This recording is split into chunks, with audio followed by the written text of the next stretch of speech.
প্রিয় দর্শক, আপনাদের সবাইকে স্বাগত জানাচ্ছি। আমি এস এম আকাশ। দেখছেন দেশ ভাবনা, এই মুহূর্তের বাংলাদেশ। আমরা আগামী নির্বাচনকে সামনে রেখে বর্তমান যে আইন শৃঙ্খলা পরিস্থিতি সেটা নিয়ে আলোচনা করব। আমাদের সাথে তিনজন অতিথি আপনাদের সাথে পরিচয় করে দিই। আমাদের সাথে রয়েছেন আবুল বাশার, প্রধান নির্বাহী, ঢাকা সেন্টার ফর ডায়ালগ, আপনাকে স্বাগত জানাই। আমাদের সাথে আছেন সুলতান মাহমুদ, ডেপুটি এডিটর, দৈনিক আমার দেশ, আপনাকেও স্বাগত। আমাদের সাথে আরও আছেন আবু হেনা রাজ্জাকি, জ্যেষ্ঠ আইনজীবী, বাংলাদেশ সুপ্রিম কোর্ট, আপনাকেও স্বাগত জানাই। সাংবাদিক দিয়ে আলোচনা শুরু করি। আর সাংবাদিক তো বিভিন্ন দিক খেয়াল রাখে, দেখি তিনি কি বলেন। এই যে ঘটনাস্থল হলো গোয়ালন্দ, নোরা পাগলার যে দরবারে হামলা হলো এবং লাশ তোলা হলো, লাশের উপর অত্যাচার করা হলো, পুড়িয়ে দেয়া হলো, তার মানে কবরেও লাশেরও নিরাপত্তা নাই অনেকে বলছেন। আপনি কি বলবেন? ধন্যবাদ।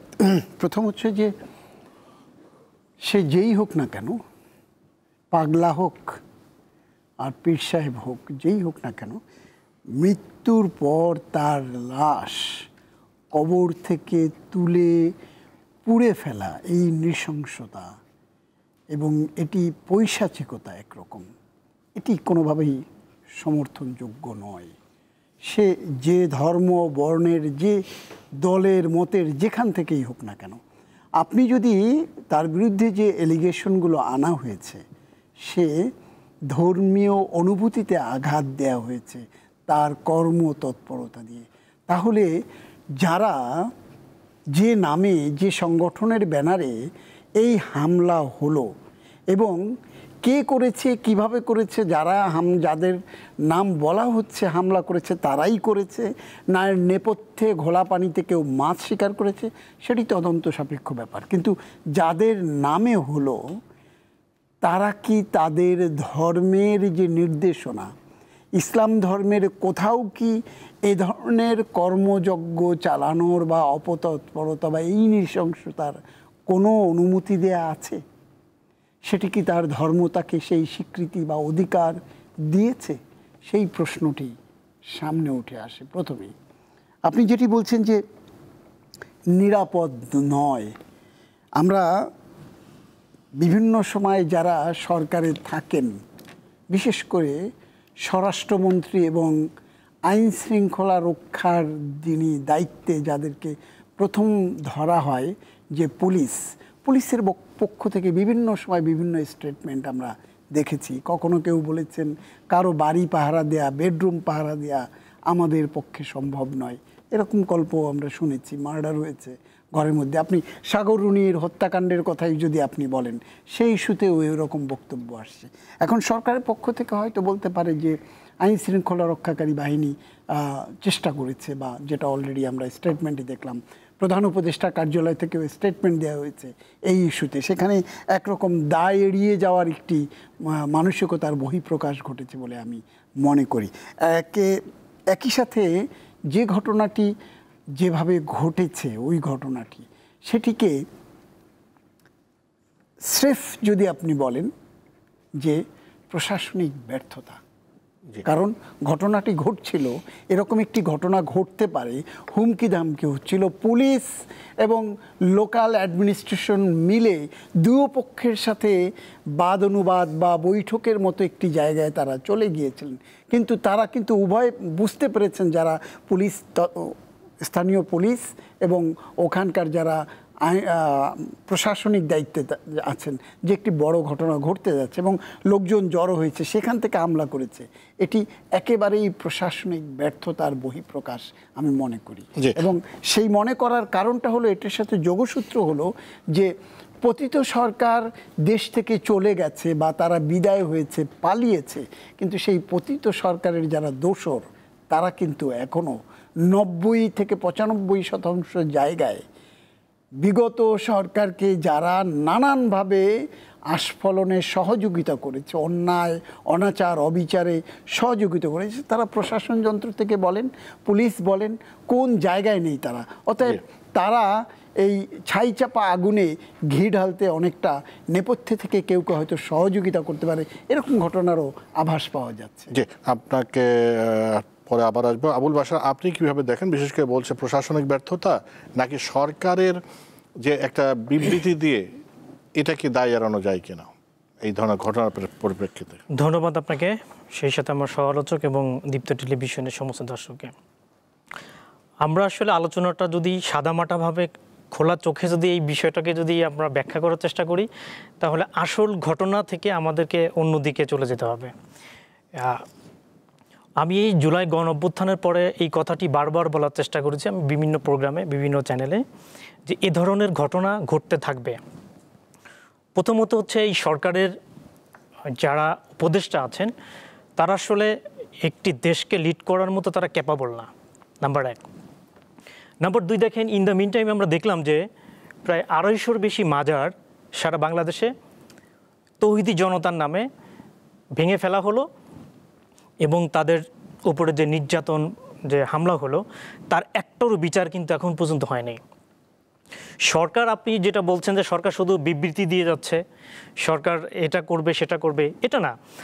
আপনার যে অ্যাকশনটা দরকার, এই মাজার ভাঙা থেকে শুরু করে যে যতগুলো আমাদের যে মব ভায়োলেন্স যেটা বলেন, এগুলো আমাদের গত এই 1 বছরে সরকার কোনো ধরনের পদক্ষেপ না নেওয়ার কারণে এরা কিন্তু এই ঘটনাগুলো ঘটিয়ে যাচ্ছে।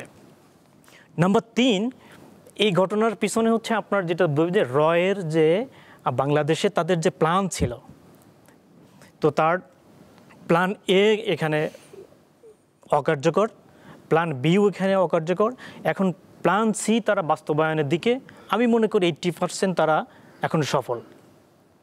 এবং এই ঘটনা এই প্ল্যান সির একটি অংশ। কারণটা হচ্ছে আগামী নির্বাচনটা আপনি যত ডিলে হচ্ছে, এ ধরনের ভায়োলেন্স, এ ধরনের অরাজক পরিস্থিতি বাংলাদেশে তৈরি করতে পারলে রয়ের যে উদ্দেশ্য সেটা কিন্তু সফল হবে। দেখেন, এভাবে চলতে থাকলে আগামী কিছুদিন পর দেখবেন দেশের মধ্যে লুটতরা শুরু হয়ে গেছে। কারণ হচ্ছে দেখেন আমাদের মধ্যে, আপনি রয়ের কথা বলছেন, এটা কি আপনার ধারণা নাকি কোনো তথ্য? এটা বাস্তবতা। এবং আপনি যদি ইন দ্য মিন টাইম যদি কতগুলো আপনি যদি গবেষণা এবং আমাদের যারা যারা আমাদের ডিজিএফ এর প্রধান যারা ছিলেন, তো তাদের বক্তব্য এবং তাদের সাথে যদি আপনি আলোচনা এবং কথা যদি বলেন, বিষয়টা কিন্তু আপনি একদম পরিষ্কার হয়ে যাবেন। এবং তাদের এখানে যে আপনার যে তাদের যে অবস্থান এখানে এখনও কিন্তু ঢাকা ক্যান্টনমেন্টে যদি বলেন যে আমাদের এখানে যে ইউনিভার্সিটির সাবেক বিমান বাহিনী আপনার ভারতের, উনি কিন্তু তাদের অনেক শিক্ষক কিন্তু এখন এখানে কিন্তু তারা আছে। আসলে এরা কিন্তু এখানে শিক্ষক না, এরা এখানে কিন্তু ওটা একটা বিষয়। এই ঘটনা যে ঘটনাটা ঘটেছে, এটা তো বাংলাদেশের মানুষ ঘটিয়েছে। যার ইন্ধনে ঘটুক বা ঘটানো হোক, হয়তো ইন্ধন থাকতে পারে, সেটা ফ্যাসিস্ট সরকার ইন্ধন থাকতে পারে, রড থাকতে পারে, বা অন্য কোনো যাদের স্বার্থান্বেষী মহলে থাকতে পারে, কিন্তু যারা ঘটিয়েছে, যাদের টেলিভিশন দেখা যাচ্ছে, তারা তো বাংলাদেশের মানুষ। তাদের বিরুদ্ধে কি ব্যবস্থা নেওয়া হলো? না, ব্যবস্থা নেওয়া তো হচ্ছে না। আমি তো আপনাকে বললামই, যখন আপনি আগে এতগুলো মাজার ভাঙা হলো, শুধু মাজার না তো, আপনি দেখেন যে এই যে আপনার ধানমন্ডির পাশে যে আপনার এটা বহু পুরনো পাকিস্তানে, এখানে একদিন তৌহিদি জনতার নামে আপনার এখানে দরবার শরীফ ভেঙে দেওয়া হলো এবং অনেক মানুষকে আহত করা হলো।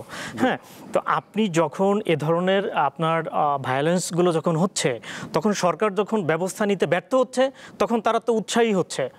ধরুন আজকে এই ঘটনা ঘটেছে, হ্যাঁ, আগামী দিয়ে দেখবেন যে এরকম ঘটনা আরো ঘটতে থাকবে, কারণ এখানে সরকার তো অকার্যকর একটা মানে আইন শৃঙ্খলা, সরকার বা প্রশাসন এখানে ব্যর্থ হয়েছে সেটা বলছেন, ব্যবস্থা নিতে। আবহাওয়ার রাজ্যকে আপনি কিভাবে দেখেন, বিশেষ করে এই যে একটার পর একটা মব সন্ত্রাস, বিশেষ করে গোয়ালন্দের এই ঘটনা, এইরকম নৃশংস ঘটনা বাংলাদেশে ইমান আকিদা রক্ষা কমিটির নামে কোন ধরনের ইমান এখানে রক্ষা হয়? হ্যাঁ, ধন্যবাদ আপনাকে এবং আমার দুইজন বিজ্ঞ সহ-আলোচক এবং আপনার দীপ্ত টিভির দর্শক শ্রোতা সবাইকে আমার সালাম ও শুভেচ্ছা। আপনি মব ভায়োলেন্স কথাটা আনছেন। মব ভায়োলেন্স কথাটা কি নতুন আমাদের দেশে না পুরনো, আমার প্রশ্ন। আর তার আগে আমি এইটা একটু বলে নেই যে তৌহিদি জনতার নামে তারা কিন্তু আগাম বার্তা দিয়েছে, অমুক দিন আমরা লাশ উত্তোলন করব। আমার কোনো সরকারের দরকার নাই, বাংলাদেশে কোনো সরকারের দরকার নাই।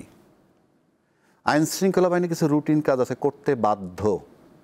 সব কাজের জন্য আপনাকে এসপি ডাইরেকশন দিবে কিংবা মন্ত্রী direction, no, you are nobody, you are just গভর্নমেন্টের দেশের লোকের সার্ভিস দেওয়ার জন্য তুমি বসে আছো, তোমার রুটিন কাজ আছে।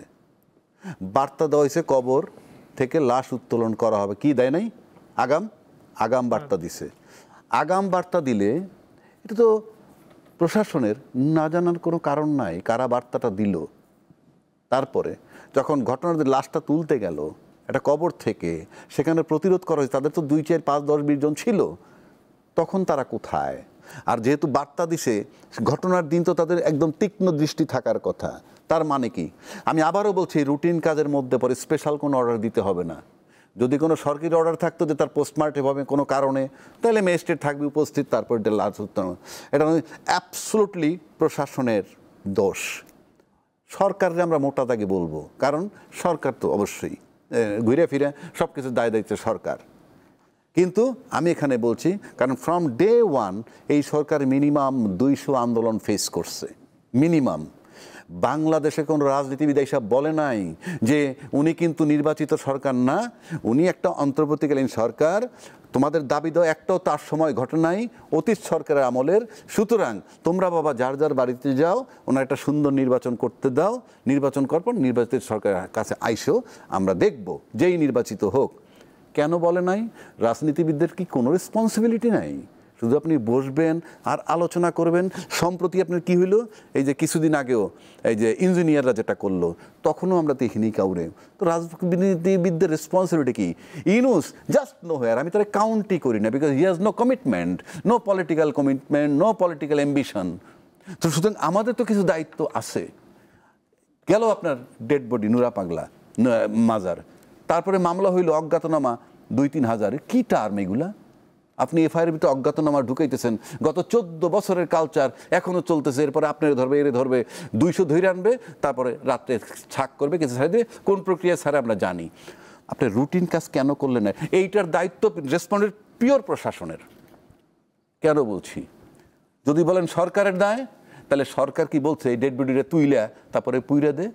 আসেন, নূররে যেভাবে টর্চার করছে, নূরদের যে ঘটনাটা টোটাল রাজনৈতিক প্রোগ্রাম। আপনি যদি রাজনৈতিক হিসাবে দেখেন, সিম্পলি রাজনৈতিক প্রোগ্রাম। এরকম প্রোগ্রাম বহু হয়েছে বিগত সরকারের সময়। মুখোমুখি যেদিনই বিএনপি প্রোগ্রাম দিছে, সেদিনই দেখছি শান্তির মিছিলের প্রোগ্রাম দিছে ক্ষমতাসীন দল।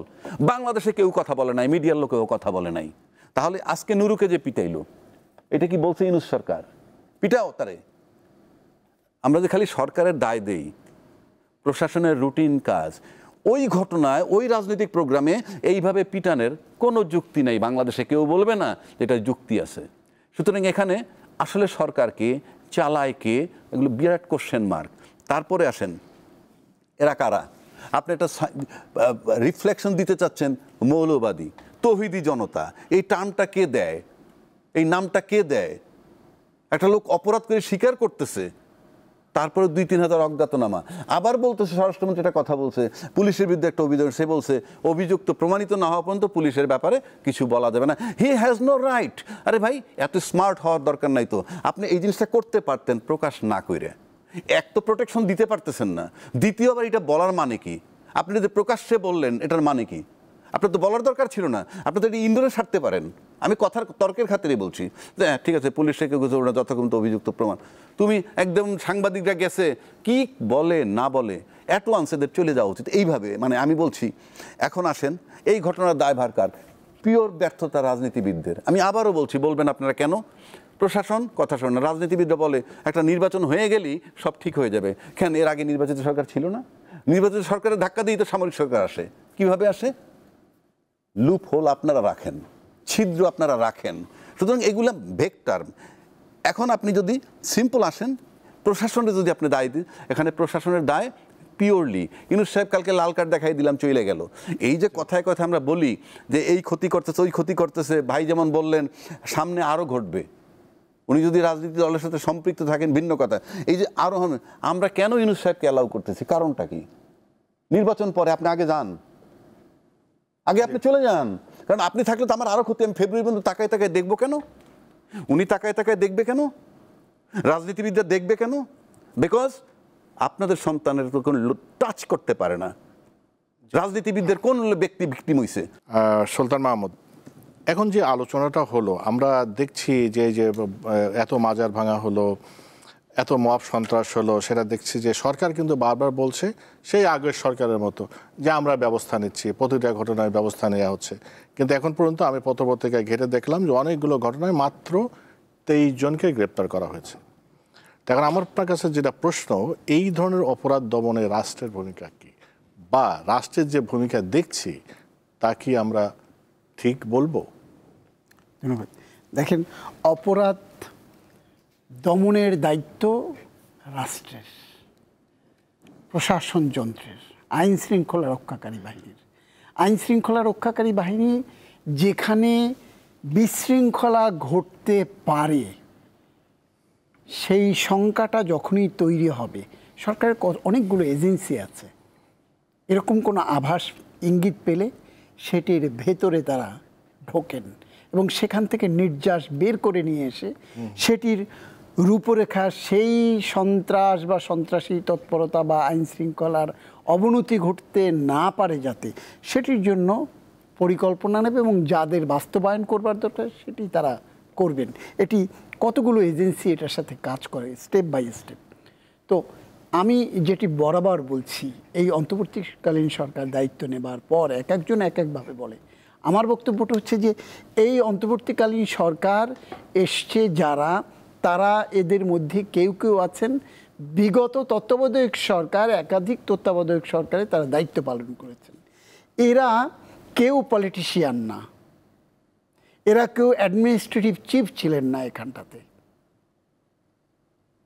একটা বাহিনীর প্রধান বা একটা বাহিনীর একজন সেনা কর্মকর্তা, তিনি স্বরাষ্ট্র মন্ত্রণালয়ের দায়িত্বপ্রাপ্ত। তিনি ছিলেন একটি ডিসিপ্লিন ফোর্সে। এই ধরনের পরিস্থিতি সামাল দেবার কোনো এক্সপিরিয়েন্স তার কিন্তু আগে ছিল না, বা এখনও পর্যন্ত এই অল্প সময়ের মধ্যে প্রত্যেকটি দিন তার কাছে এক্সপিরিয়েন্স হচ্ছে। তো আমরা গত এক বছরের বেশি সময়ই কারো কারো কাছে বাংলাদেশের মানুষ, বাংলাদেশের অন্যান্য পেশার জনগোষ্ঠী বা এই ভায়োলেন্সের নামে যে সমস্ত শব্দ আগে পিছে আপনারা ব্যবহার করেন, আমি সেটি করতে চাই না, এগুলো গিনিপিগে পরিণত হচ্ছে। যেমন প্রত্যেক দিন একটি, ওই যেটা বললাম যে অভিজ্ঞতা অর্জনের জায়গা তৈরি হচ্ছে।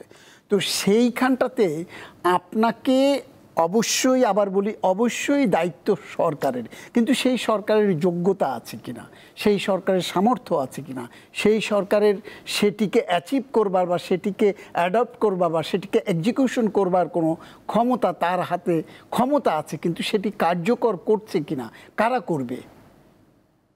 পেছনে আপনি যেটি বলছিলেন যে আগের মতো হচ্ছে, আগে যারা কাজগুলো করছিল এখনও তারাই কাজ করছে।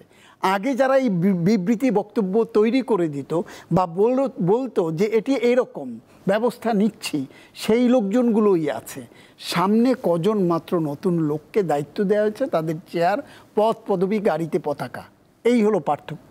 তারা চাইছে না তা না।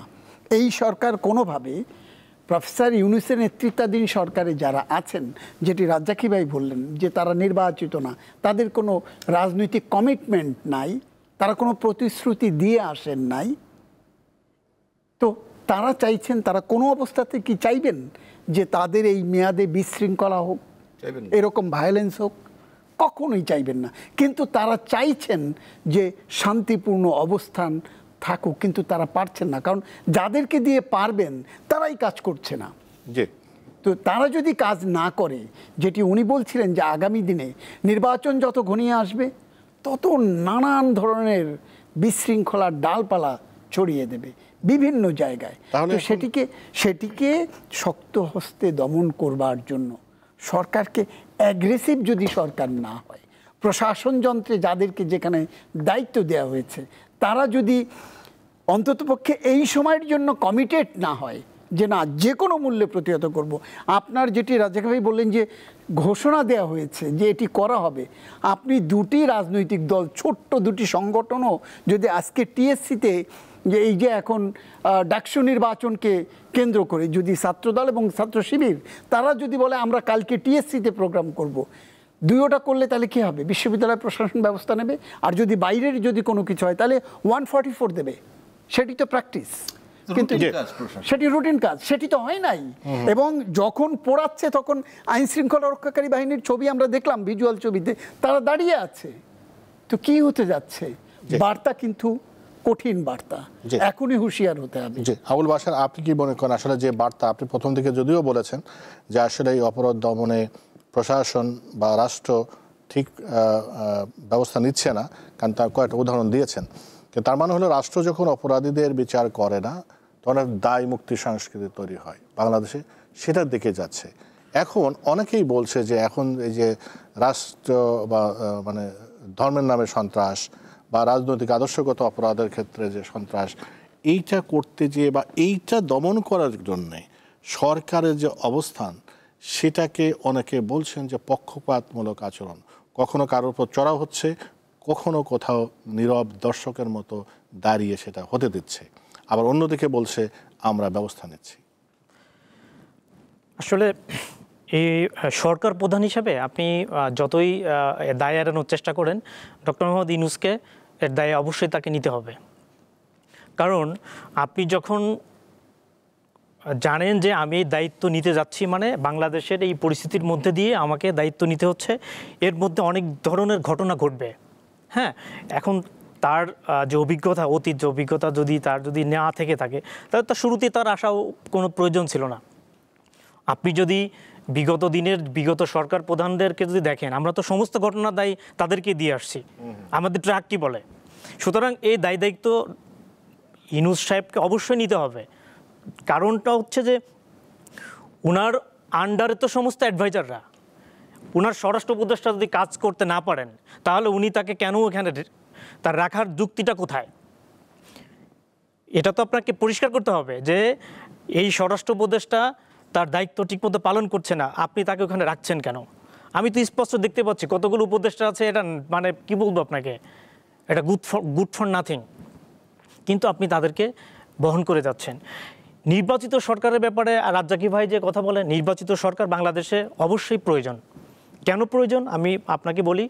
2001 সালে নির্বাচনের পর যখন সংখ্যালঘুদের উপরে নির্যাতন যে মাত্রায় সারা বাংলাদেশে হচ্ছিল, তখন দেশনেত্রী বেগম খালেদা জিয়া প্রধানমন্ত্রী ছিলেন। উনি টেলিফোন করে প্রত্যেকটা কনস্টিটিউশনের এমপিদেরকে উনি ফোন করেছিলেন, যাদেরকে পেয়েছিলেন তাদেরকে ফোন করে বলেছিলেন যে আমলিগ ভারতের ইন্ধনে প্রত্যেক তোমার এলাকার যারা সংখ্যালঘু আছে তাদের উপর অত্যাচার করে বিএনপির উপর দায় চাপাবে। অতি শীঘ্রই সবাই যেখানে আছো তোমার এলাকাতে অবস্থান করো এবং সংখ্যালঘুদেরকে তোমরা প্রোটেক্ট করো। সেদিন যে বিভৎস ঘটনা হওয়ার কথা ছিল সেই ঘটনার 10% ঘটে নাই। তখন একটি পলিটিক্যাল সরকার ক্ষমতায় ছিল এবং তার রাজনৈতিক দলের নেতারা তাদের মন্দির পাহারা দিয়েছে, তাদের পূজামণ্ডপ পাহারা দিয়েছে এবং দেশনেত্রী এবং খালেদা জিয়া টেলিফোন করে প্রত্যেক জায়গাতে যাতে হিন্দুদের উপরে নির্যাতন না হয় সে নিচে স্টেপটা নিয়েছেন। কিন্তু আকাশ ভাই, আমি আপনাকে বলতে বাধ্য হচ্ছি, বাংলাদেশ এখন কিন্তু 70-80% ফেল স্টেট। বাংলাদেশ এখন একটা ফেল স্টেটের কাছে চলে গেছে। 70-80% ফেল স্টেটের একটি কান্ট্রির যতগুলো এলিমেন্ট থাকে, লক্ষণ থাকে, বাংলাদেশে এখন সেটা প্রতীয়মান। আপনি যদি দেখেন সোমালিয়া, হাইতি যদি বলেন, সুদান বলেন, সে দেশে আপনি লিবিয়া বলেন, এগুলো উদাহরণ যদি দেন, বাংলাদেশের মতো এইরকম পরিস্থিতি সেখানেও বিরাজমান। আপনি একটা প্রতিষ্ঠানে সে বসে আছে, সেখানে সে রাজা। সরকার কে চালায়, প্রতিষ্ঠান কে চালাচ্ছে, এটাই তো আমরা অনেক সময় বুঝতেই পারি না। এই যে সচিবালয়ে আপনি বলছেন যে বিভিন্ন মন্ত্রণালয়ের সচিবরা, তারা একটা মন্ত্রণালয়ে তারা মনে হচ্ছে তারা হচ্ছে এখানের হচ্ছে রাজা। হ্যাঁ, তারা যা ইচ্ছা তাই করছে, এখানে কারুর কোনো অ্যাকাউন্টেবিলিটি নাই। অ্যাকাউন্টেবিলিটি নাই কেন? এই যে সুলতান ভাই বলছিলেন যে পলিটিক্যাল, এদের কোনো পলিটিক্সের, হ্যাঁ, প্রত্যেক জায়গায় পলিটিক্স পৃথিবীর সমস্ত জায়গায় এটাকে নিয়ন্ত্রণ করে। কিন্তু এই যে উপদেষ্টারা, আপনি জানেন একজন উপদেষ্টা তার মন্ত্রণালয়ে তার কর্মকর্তাদের উনি কথা শোনাতে যখন শুনছিলেন উনি রাগ করে অভিমান করে চলে আসছে। এইটা তো ভাই ইমোশন আর অভিমানের জায়গা একটা দেশ পরিচালনার ক্ষেত্রে চলে না। না শুনেন, যেটা এই যে সুলতান মাহমুদ বললেন, এটা কিন্তু এইটা একদিক থেকে দেখছেন না যে ধরেন একটা প্রশাসন যন্ত্র বসে আছে, তারা ধরেন 16 বছরের একটা তৈরি করা, তার উপরে চেয়ারে একজন আপনি বসে গেলেন, আপনার কথা শোনানো, এটা তো একটা কঠিন কাজ। আপনার কাছে আসবে এই বিষয় নিয়ে। আমি আপনাকে এই ব্যাপারে আপনি একটু বলি আপনাকে, 30 সেকেন্ডে। 30 সেকেন্ডের মধ্যেই এই কথাটা এই টকশোতে গত 1 বছরে কমপক্ষে 1000 বার বলা হয়েছে যে এখানে ফ্যাসিস্টদের তাদেরকে না সরিয়ে কখনোই আইন শৃঙ্খলা বলেন, প্রশাসন বলেন, বিএনপির পক্ষ থেকে বলেন, এবং আপনি যেটা বলছেন বিএনপি ইউনূস সাহেবের সাথে দেখা করার জন্য প্রত্যেকটা ইয়াতে 3 দিন 4 দিন সময় পাচ্ছে না। জি, দলের মহাসচিব তো মির্জা ফখরুল ইসলামকে বলেছেনই যে আমরা ধন্যবাদ আপনার কাছে। আবার আসবো। যেটা আপনি বলছিলেন যে যদি এরকম হয় যে কোনো অনুষ্ঠানে কোনো উপদেষ্টা তার প্রশাসন লোকজনের কথা শোনাতে পারছে না, হয় শোনাবেন অথবা দায়িত্ব ছেড়ে দেবেন। অবশ্যই আমরা আবু হানিফ রাজ্জাকি যে বিষয়টা আসছে বুঝছি, আমি বলে দিই, জবাব দিই। অনেকগুলো বিষয় আসছে। একটা আসছে মব ভায়োলেন্স, আরেকটা আসছে ব্যর্থ ইউনূস প্রশাসন কথা, আর হলো নির্বাচিত সরকার প্রয়োজন আমি একবারও বলিনি, নির্বাচিত সরকার দরকার। কিন্তু নির্বাচিত সরকারকে ধাক্কা মেরে সামরিক শাসন আসছে, নির্বাচিত সরকারকে ধাক্কা মেরে 111 আসছে, নির্বাচিত সরকারকে ধাক্কা মেরে ইউনূস সাহেবরা আসছেন। আসলো কেন? এটা কি পলিটিশিয়ানদের ব্যর্থতা না? আমি সেটা বলছি। অফকোর্স আপনি নির্বাচন হবে, নির্বাচন দিয়ে যাবেন। আপনি কতগুলো জিনিস বলি, আমরা কতগুলো নির্বাচনের কথা বললে যে আয়নাঘর ইত্যাদি বললে অনেকে এখন বলে সুবিধা নেওয়ার জন্য, ওইগুলো কোনো নির্বাচন হয় নাই। কিন্তু আপনি পিছনের দিকে যান, 91 সালের নির্বাচন, 96 নির্বাচন, 2001-এর নির্বাচন, 2008-এর নির্বাচন, 14 পর্যন্ত থাকেন, 2008 থেকে 14 পর্যন্ত। এর ভিতরে কি কি হয়েছে? সব নির্বাচিত সরকার। কানসাটে বিদ্যুতের জন্য 24টা নিরীহ লোককে হত্যা করা হয়েছে এই বাংলাদেশে। 21শে আগস্টের গ্রেনেড হামলা নির্বাচিত সরকারের অধীনে হয়েছে। কে করছে এটা পরের চ্যাপ্টার। সিরিজ বলা হামলা নির্বাচিত সরকারের সময় হয়েছে। 57 জন সেনা অফিসার হত্যা নির্বাচিত সরকারের অধীনে হয়েছে। শাপলা চত্বরে শত শত লোক হত্যা নির্বাচিত সরকারের অধীনে হয়েছে। বের করেন তো যে ধাক্কা দিয়ে যখন অন্য সরকার আসছে, যে কয় বছর ছিল যেই থাকুক, কতটুকু হয়েছে তার মানে এই নামে নির্বাচিত সরকার চাই না। ব্লেম দিলে আই ডিসলাইক ইট। আমি বলছি সব নির্বাচিত সরকারের সময় হয়েছে। নির্বাচিত সরকার হইলে 7 খুন মাপ। আর নির্বাচিত সরকার কি কৈফিয়ত দিছে? এই যে শেখ হাসিনা চলে গেছে পালাইয়া, কৈফিয়তটা কি? আজকে কি আমরা কৈফিয়ত চাইছি? বিচারের জন্য ঐক্যমত্যে আসছে এখন পর্যন্ত? আসি নাই, চ্যালেঞ্জ করলাম, আসি নাই। আসে নাই এবার ইউনূস সরকার। আমি যদি ফখরুদ্দিন সাহেব আর ইউনূস সাহেবের তুলনা করি, নো ডাউট অ্যাবাউট ইট, সারা বাংলাদেশ কেন বিশ্ব বলবে ইউনূস যোগ্য লোক, কারণ দুইজনই নন পলিটিক্যাল। তাহলে পুরানো কথা আমি বলছি বহু জায়গায়, ফখরুদ্দিনের পাশে একজন সেনাপ্রধান ছিলেন, মাটি থরথর করে কেঁপেছে। ইউনূস সাহেবের পাশে ম্যাজিস্ট্রেসি পাওয়ার নিয়ে একজন সেনাপ্রধান আছেন, মাটি কাঁপে না। দ্য সিম্পল অ্যান্সার আমার, বুঝানেন। এইবার আসেন মব ভায়োলেন্স। স্টেট যদি মব ভায়োলেন্স করে, বাজারটা আপনি ঠেকাবেন কিভাবে? মব ভায়োলেন্স কাকে বলে? বিনা বিচারে হত্যা, রাষ্ট্রকে পারমিশন দিছে কেউ, মব ভায়োলেন্স। আয়নাঘর বানাইছেন, মব ভায়োলেন্স। শাপলা চত্বরে হত্যা, মব ভায়োলেন্স। মেজর সিনার উপরে যখন ওসি গুলি চালায়, মব ভায়োলেন্স। এটা তো রাষ্ট্রীয়। রাষ্ট্রের চাঁদাবাজি শুনবেন? বেনজির সাহেবের মতো লোক যখন চোখ বাইন্দে একজন নিয়ে এসে আজকে 50 লাখ টাকা না দিলে রাত্রে ক্রস ফায়ার। বেনজির সাহেবের লাইফে যে টাকা হয়েছে, এটা কি 500-1000 জমা হয়েছে? কোটি কোটি টাকা জমায়, 1000 কোটি টাকা হয়েছে। সুতরাং রাষ্ট্রীয় লেভেলে গত 14-15 বছর না, তারও পিছন থেকে কম বেশি মব ভায়োলেন্স চলে আসতেছে। It is not a new word. আবার বলেন চাঁদাবাজি, রাষ্ট্রীয় চাঁদাবাজি চলছে। আপনি বলে এই স্টেট লেভেল যদি ঠিক না হয়, আপনি নিচে কিভাবে? এটা তো রিফ্লেকশন। আপনি চাঁদাবাজি শব্দটা কি আমার কাছে নতুন?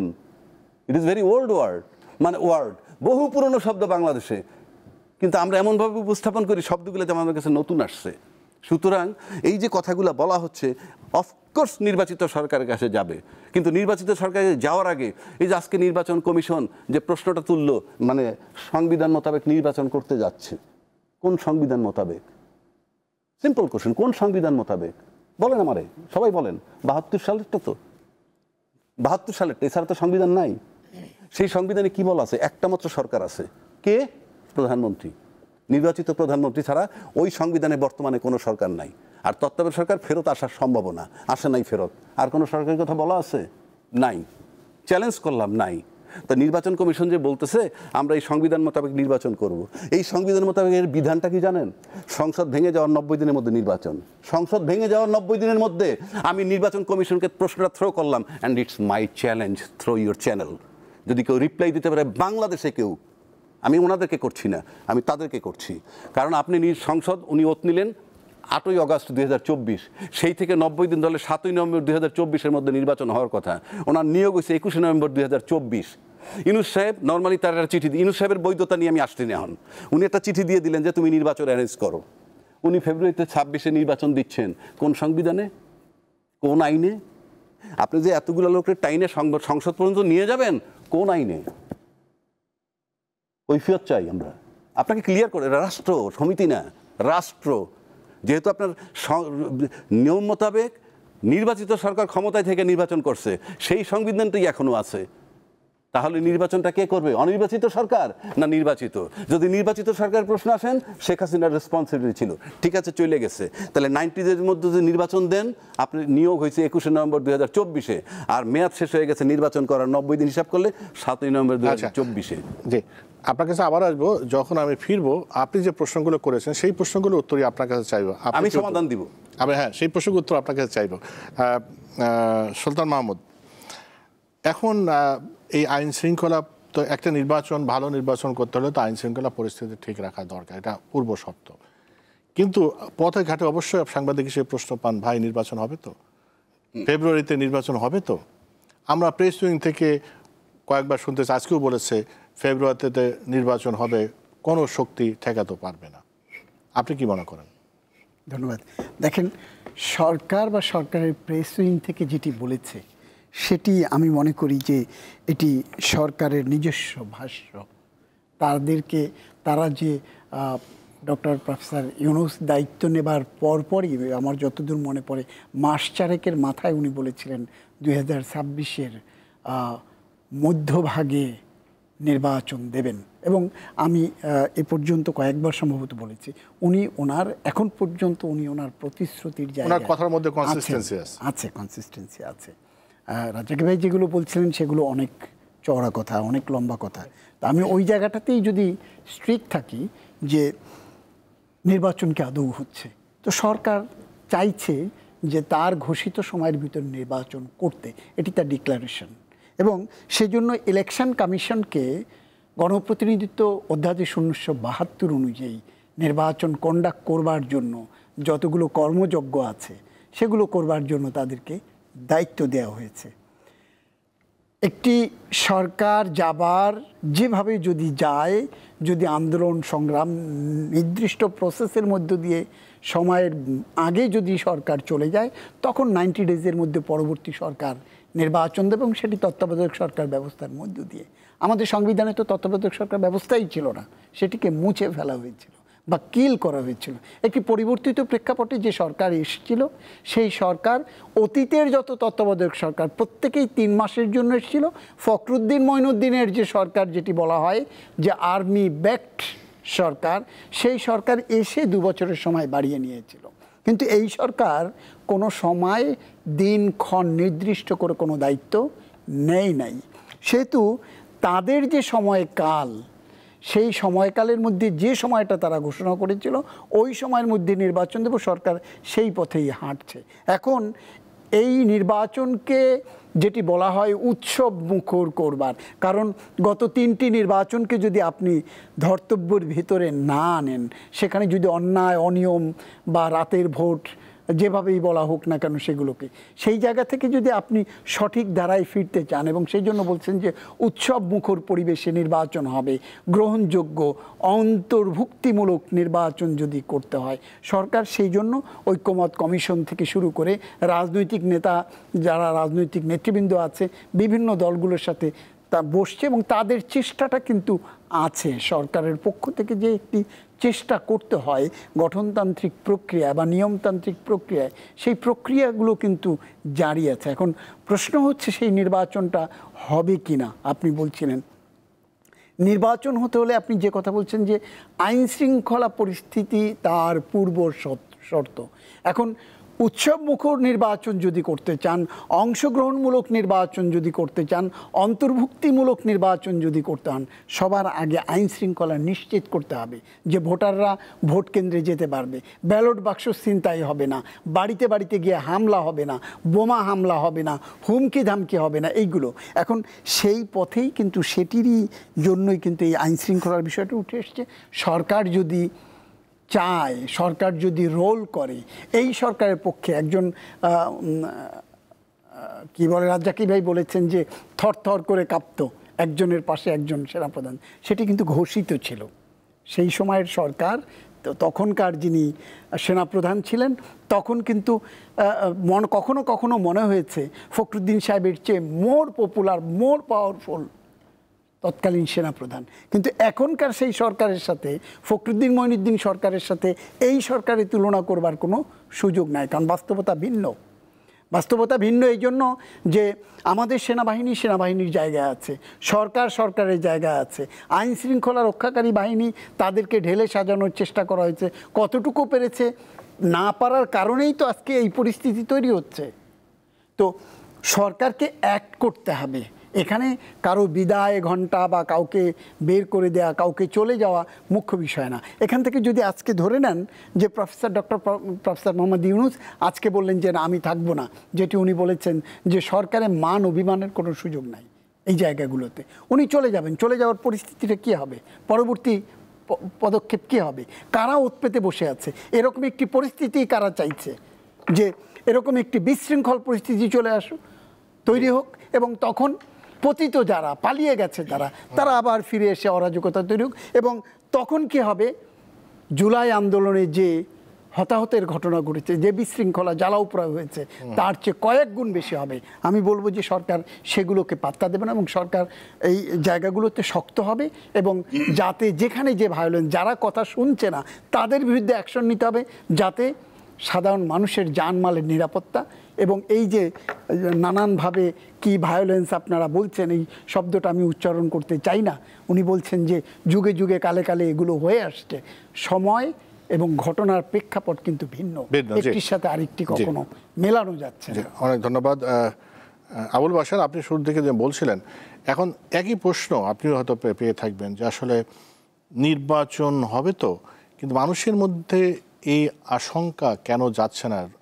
এতদিন আমরা শুনেছি একটা রাজনৈতিক নাকি নির্বাচনী রোডম্যাপ ঘোষণা করলেই নির্বাচনী ট্রেনে রাজনৈতিক দল এবং দেশ উঠে যাবে এবং সব কিছু একটা ডিসিপ্লিনে চলে আসবে, কিন্তু সেটা তো আমরা দেখতে পাচ্ছি, রোডম্যাপ তো ঘোষণা করা হয়েছে। বরং আমরা বিভিন্ন মহল থেকে যে সমালোচনা বা আশঙ্কা তৈরি করা হচ্ছিল যে একটি মহল হয়তো এটা দেশটাকে এটা অস্থিতিশীল পরিস্থিতি তৈরি করতে পারে, কিন্তু আমরা সম্প্রতি রাজনৈতিক দলগুলোর সাথে বৈঠকে প্রধান উপদেষ্টা বলতে শুনেছি যে একটা মহল যারা চায় না অন্তর্বর্তী সরকার নির্বাচন পর্যন্ত চলে যাক সাকসেসফুলি, তারা এমন একটা পরিস্থিতি সৃষ্টি করতে চায় যাতে নির্বাচন না হয়। কি বলবেন?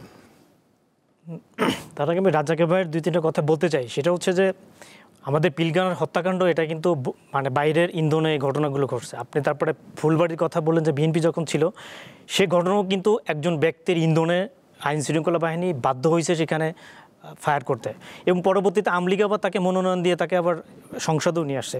তো এগুলো করার পরও আমি মনে করি যে কোনো হত্যাকাণ্ড গ্রহণযোগ্য না যে সরকারের সম্বলে। তবে এখানে একটা ইম্পর্টেন্ট কথা আছে, 1/11 মানে হওয়ার পিছনে ইন্ডিয়া এবং আমেরিকার একটা নীল নকশা ছিল, কিন্তু সেই 1/11 সরকারের যারা ছিলেন তাদের কি আমরা কোনো বিচারের আওতায় আনতে পেরেছি? তাদের তো কোনো দায়বদ্ধ নাই। কিন্তু এক রাজনৈতিক দলের নেতাদেরকে আপনি যতই যাই কিছু বলেন না কেন, আমাদের এদেশের রাজনৈতিক দলের নেতারা এদেশেই তাদের অবস্থান, এদেশেই তারা আছেন।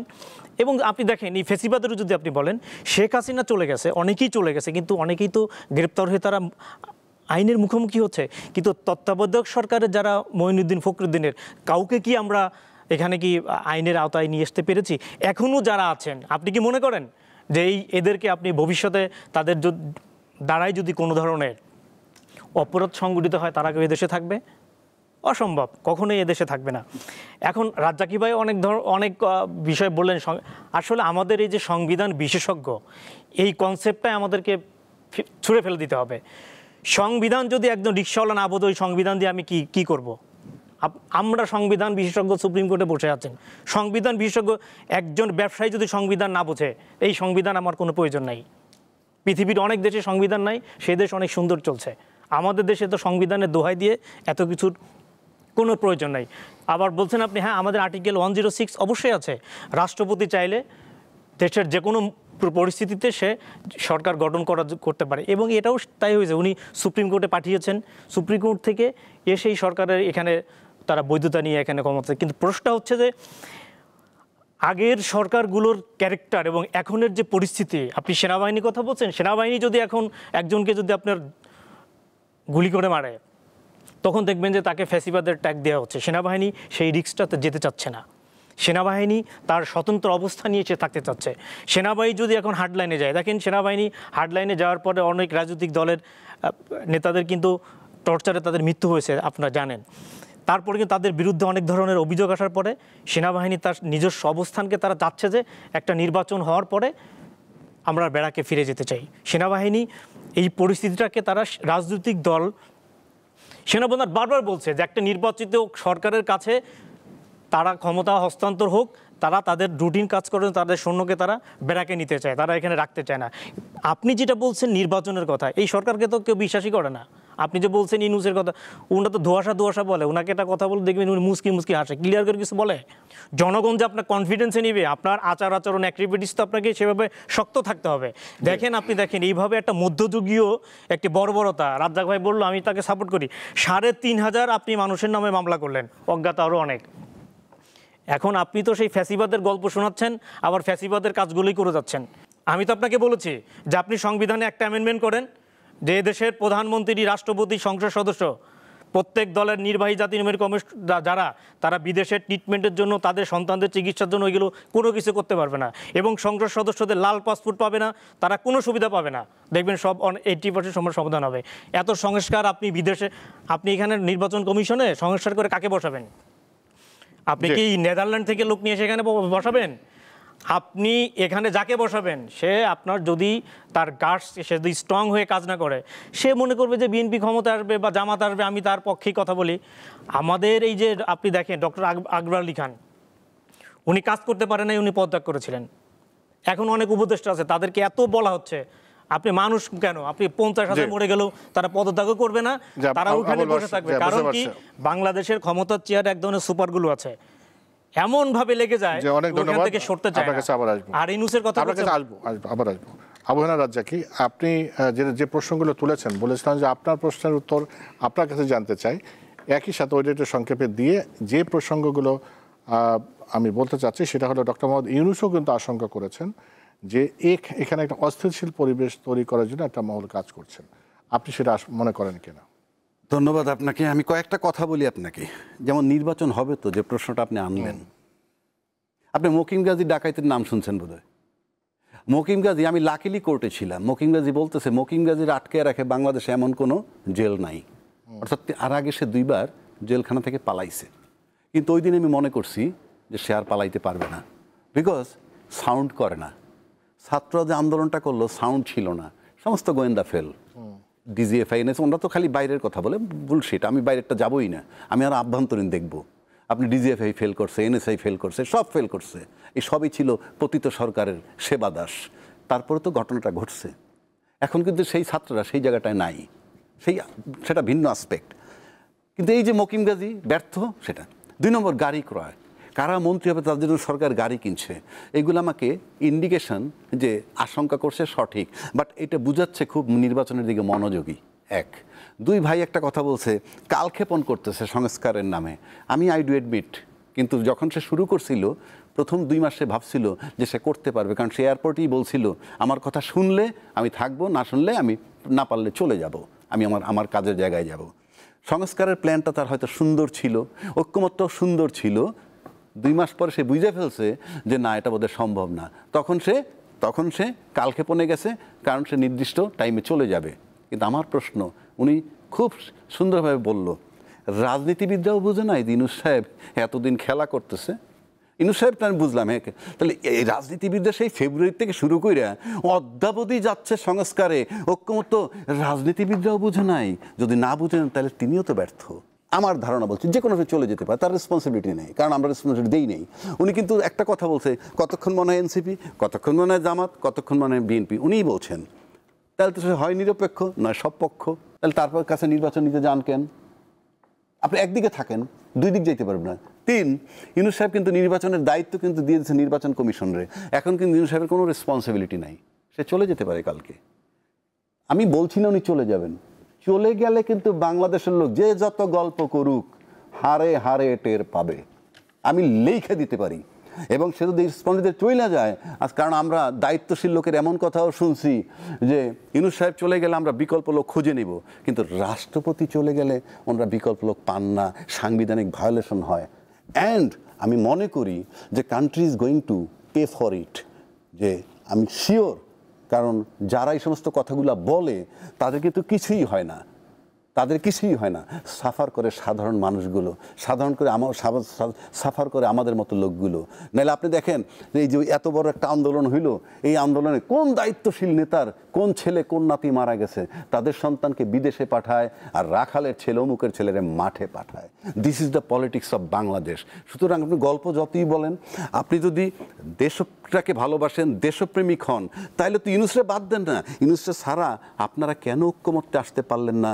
This is a pure failure of politicians. আপনি খালি ইউনূসের দোষ দিলে কি হবে? আপনারা কি করছেন? আপনারা যে আমরা এই যে 4টে লোক যদি একমত হয়ে যেতে পারি, আমাদের সমস্যাটা কোথায়? ইউনূসের বাদ দিয়ে সব রাজনৈতিক ঐক্যমত, জি আমরা একমত হয়েছি, এই কায়দায় নির্বাচন, আপনি চলে যান, গেট লস্ট। এখনও কেন বলে না? Why they R waiting? ফেব্রুয়ারি পর্যন্ত কেন অপেক্ষা করছেন?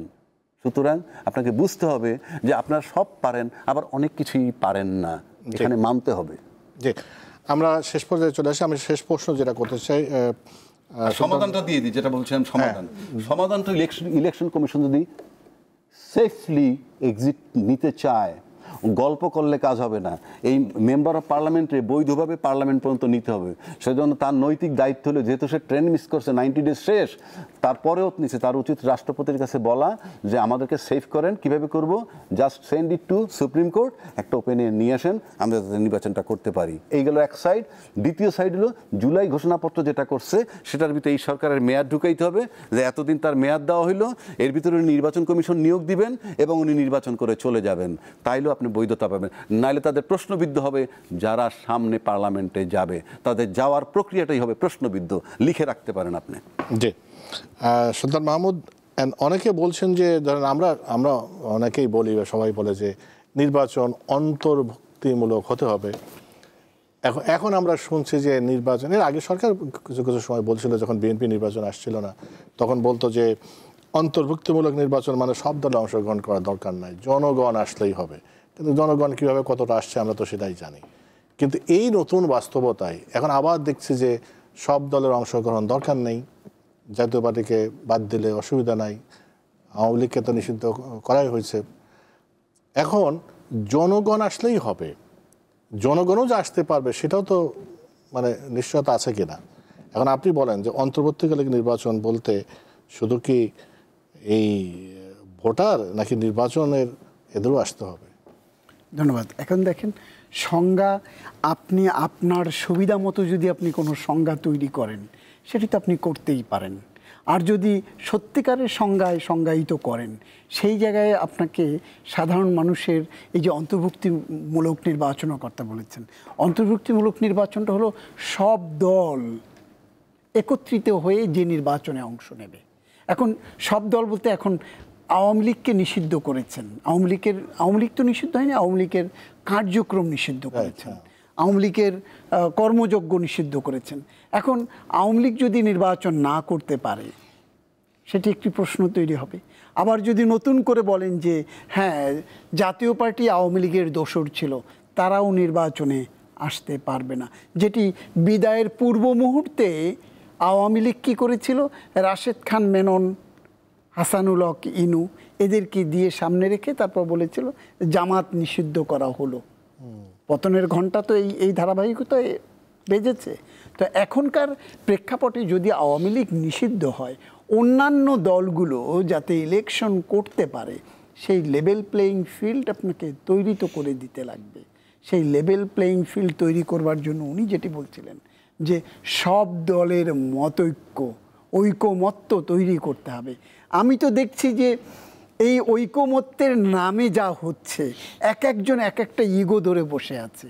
আওয়ামী লীগ কি বলে, বিএনপির জায়গাতে অনড়, এনসিপি নতুন গঠিত একটি দল, তারাও দেখলাম যে ঢাল নাই তলোয়ার নাই নিধিরাম সর্দার, তারাও একটি গণপরিষদ নির্বাচনের জন্য তারা অনড় আছে। আর জামায়াতে ইসলামী এই পাশ্চাত্যের ধ্যান ধারণা থেকে এসছে যে না, কি বলে, পিআর, পিয়ার পদ্ধতি ছাড়া এখন নিম্নকক্ষ উচ্চকক্ষ দুটি, এখন উচ্চকক্ষ যেতে লাগবে এবং এখন নতুন করে ব্যাখ্যা দেয়া শুরু হয়েছে পিয়ারটা কি। যে দেশের মানুষ পিয়ার বোঝেই না সেই এখন নতুন করে লার্নিংয়ের জায়গায় যেতে লাগবে। এই প্রত্যেকে কিন্তু প্রত্যেকের জায়গায় কেউ নড়ছে না, তো ঐকমত কিভাবে হবে? নির্বাচন যাবে কি? হ্যাঁ, ইউনূস সাহেবের তো দরকার নাই এখানটাতে। ইউনূস সাহেব চেষ্টা করছে যারা নির্বাচন করবে তারাই যদি একত্রিত না হয়, যে এসো ধরি হাত করি মোলাকাত, সেই মোলাকাতের জায়গায় যদি না আসে তাহলে নির্বাচন কে করবে, কার সাথে করবে? ইউনূস সাহেব কিভাবে নির্বাচন করাবেন আর ইলেকশন কমিশন কিভাবে নির্বাচন করাবেন? ঐকমত্য তৈরি করতে হবে। ইলেকশন কমিশন করুক। হ্যাঁ, ইলেকশন কমিশন নির্বাচন করবে, তাকে ইলেকশন কমিশনও কিন্তু এখন পর্যন্ত রোড ম্যাপ দেয় নেই। সরকার প্রধানের সাথে সাথে তারাও বলেছে যে মধ্য ফেব্রুয়ারির আগেই নির্বাচন হবে। সরকারের কোনো রেসপন্সিবিলিটি নাই। তো তাহলে এখন সেই জন্য আমার ইয়েটা হলো যে দেশে গণতান্ত্রিক পরিবেশ ফিরিয়ে আনতে, যেটি বহুকাঙ্ক্ষিত মানুষের প্রত্যেকটি মানুষ চায়। যারা যে সরকার পালিয়ে গেছে তারাও কিন্তু চায় দেশে গণতন্ত্র ফিরে আসুক। তাদের মধ্যে সবাই যে চায় তা না, তারাও চায়। গণতন্ত্রে ফিরতে হলে সবাইকে এক পথে একমতে হাঁটতে লাগবে। ভিন্নতা থাকবে, আপনার রাজনৈতিক দর্শন চিন্তা ভাবনা ভিন্ন ভিন্ন, আপনার ম্যানিফেস্টো নির্বাচনী ম্যানিফেস্টো ভিন্ন ভিন্ন থাকবে, কিন্তু কমন ইস্যুতে আপনাকে যদি একমত না হন তাহলে আপনি নির্বাচন করবেন কি করে? রাজনৈতিক দলগুলোর ভিতরে ঐকমত হওয়া দরকার এবং প্রত্যেকের জায়গা থেকে অনড় ভূমিকা না রেখে, অনড় না থেকে ছাড় দিয়ে এক হতে লাগবে যদি দেশের মানুষকে শান্তি শৃঙ্খলা ফিরিয়ে দিতে চান। মানুষ যদি সবার আগে, মানুষকে যদি, মানুষের স্বার্থ যদি আগে দেখে, হ্যাঁ, সবার আগে দলের আগে, সবার আগে দেশ, তারপরে দল, তারপরে কি কি এক একজনের গঠনতন্ত্রে এক এক রকম বলা আছে। তো আপনি মানুষের জন্য যদি রাজনীতি করেন তাহলে মানুষ যেটি চায় সেই জন্য সবাইকে ছাড় দিতে লাগবে। যে আমার মনে হয় এই প্রশ্নে আপনাদের অনেক কথা বলার ছিল, কিন্তু আমার সময় নেই, আপনাদের সময় দিতে পারছি না। আবুল বাশার, আপনাকে অনেক ধন্যবাদ। সুলতান মাহমুদ, আপনাকে ধন্যবাদ। আবু হানা রাজ্জাকি, অনেক ধন্যবাদ। আবার হয়তো কথা হবে। প্রিয় দর্শক, আপনাদেরও অনেক অনেক ধন্যবাদ আমাদের সাথে থাকার জন্য। শুভরাত্রি।